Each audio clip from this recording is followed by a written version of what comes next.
Olá, família, sejam todos bem-vindos ao estudo diário das Escrituras. Hoje nós vamos estudar a seção 15 de Doutrina e Convênio. Bom, a seção 15 e a seção 16, porque elas são praticamente idênticas, né? Só o versículo 1 que muda o nome para quem foi dada a revelação, tá bom? Então, na seção 15 nós temos John, que recebeu ali a revelação, e na seção 16 nós temos ali Peter, né? O Peter Whitner Jr., tá bom? São os filhos, né, da família Whitner ali, tá bom? Então, enquanto Joseph Smith, ele estava na casa, né, da família Whitner, terminando a tradução do livro de Mórmon, ele redigiu 5 revelações ali, tá bom, para a família. E ontem a gente estudou então a 14, que foi para David Whitner. Hoje a gente vai estudar aqui sobre John Whitner. E também a revelação é igual a de Peter Whitner Jr., tá bom? Então praticamente a gente vai estudar duas hoje aqui, porque o significado é a mesma. Vamos lá então aqui, seção 15, tá bom? São só 6 versículos aqui, bem curto. Acho que um dos motivos que a revelação é igual é porque ambos perguntaram a mesma coisa ao Senhor, tá bom? Vamos chegar no versículo aqui que aí eu dou uma explicada. Então no versículo 1 em diante diz assim: escuta, meu servo John, e dá ouvido às palavras de Jesus Cristo, teu Senhor, teu Redentor. Pois eis que te falo com clareza, com poder, pois meu braço está sobre toda a terra.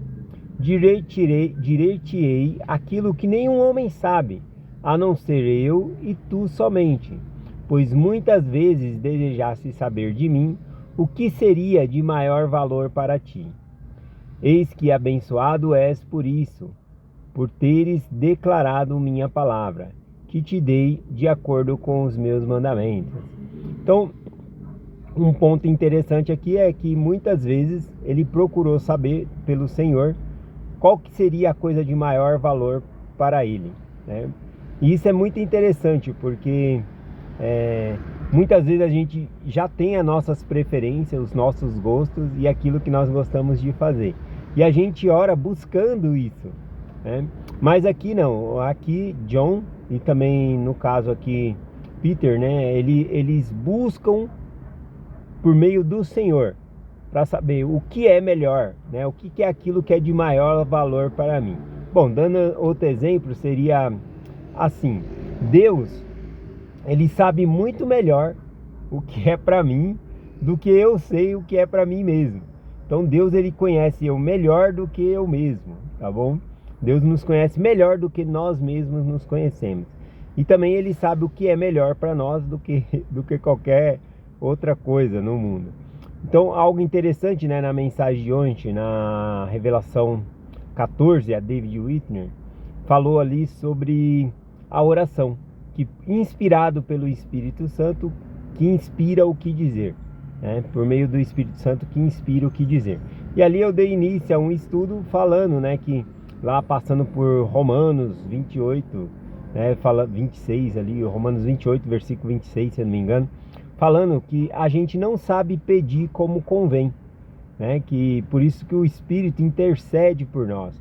E em terceiro Nef também fala sobre que quando a gente está inspirado pelo Espírito Santo, a gente não repete muitas palavras, porque o Espírito indica o que nós devemos pedir. E em Doutrina e Convênio também fala sobre quando nós pedimos de acordo com o Espírito, vai ser concedido a nós. Porque quando a gente ora de acordo com o Espírito de Deus, nós não vamos pedir nada que seja contrário à vontade de Deus. Então, aqui eu achei muito interessante isso, que muitas vezes, tanto John como Peter, eles perguntaram ao Senhor o que seria de maior valor para eles. Eles estão perguntando para Deus, o que é mais importante para mim? Eu acho que essa é o ponto central aqui, tá bom? Então vamos ver o que o Senhor responde, o que seria de maior valor, né, para John e também aqui para Peter. Versículo 6, que é o último versículo, a resposta do Senhor diz assim: agora eis que te digo que a coisa de maior valor para ti será declarar arrependimento a este povo, a fim de trazeres almas a mim e descansares com ela no reino de meu Pai. Uma coisa de maior valor seria declarar arrependimento, trazer pessoas a Cristo para descansar com elas no reino do Pai. Então isso seria de maior valor. Eu fico imaginando a alegria que teremos ao nos encontrarmos no reino celestial, tá bom? Então acho que não vai ter nada, nenhum presente no mundo que vai trazer uma alegria tão fabulosa como essa. Então eu separei aqui uma experiência para compartilhar com vocês rapidinho, né? Quando eu estava na missão, assim que eu cheguei na missão, os 3 primeiros dias foi bem difícil, porque o meu companheiro, Elder Paulo, e eu chegamos juntos na área. Eu era novinho, né? Tinha acabado de chegar de casa, foi minha primeira área ali, tá bom? E o meu companheiro chegou também, apesar que ele já tinha um tempo de missão, mas ele chegou junto comigo na área. E é um desafio, uma área nova assim, na qual nenhum dos dois conhece, tá bom? As famílias, não sabíamos onde eram os almoços, né? Aí tínhamos que pegar endereço, todas essas coisas.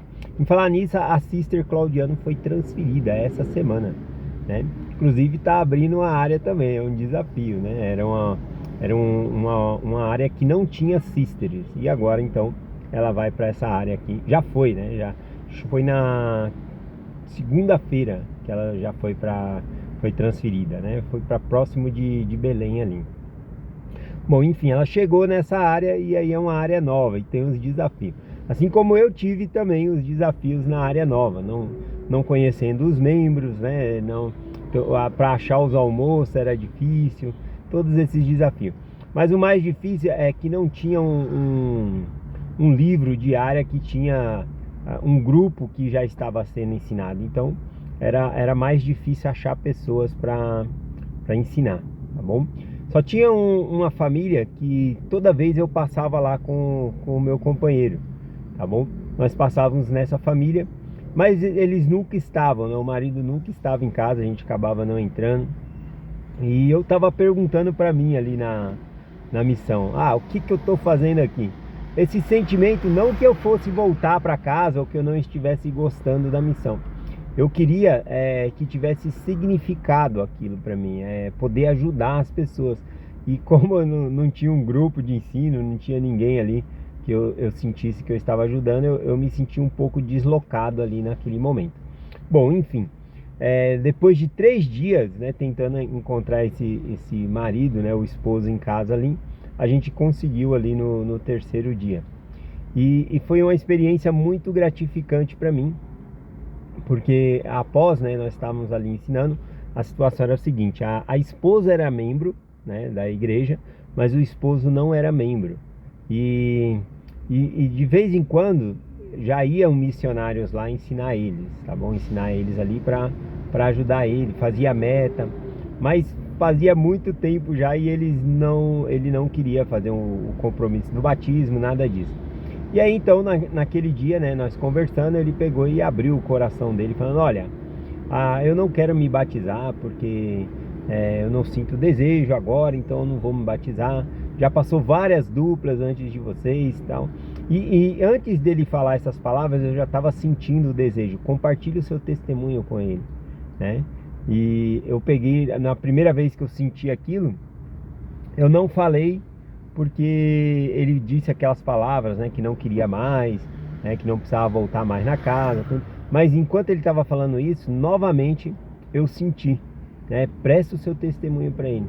E novamente ele desanimando, eu e o meu companheiro, né, desanimando, falando que não precisava voltar mais, né, porque ele não ia ir, ele não estava nem sequer indo na igreja, algumas dificuldades, né.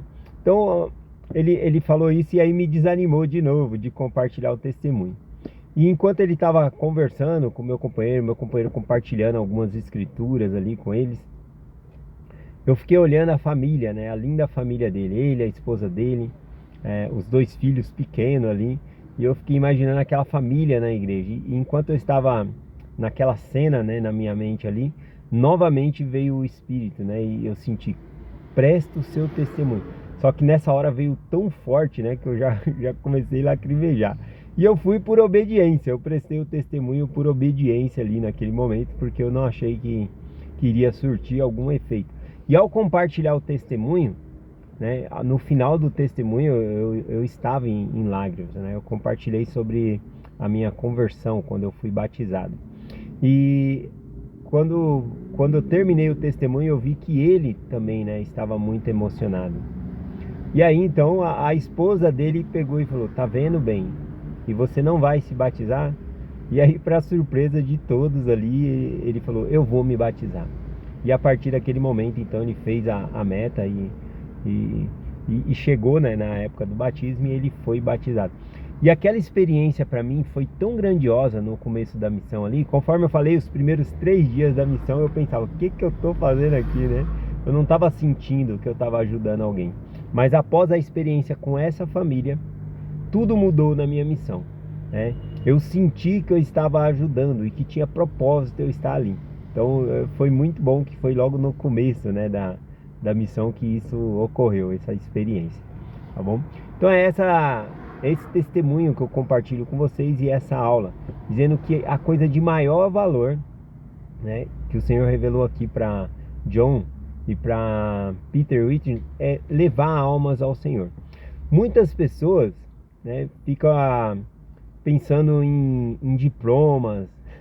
Não é errado estudar nada, mas quando fala em doutrina e convênio que todo conhecimento que adquirimos, nós vamos levar para além desta vida aqui, tá bom?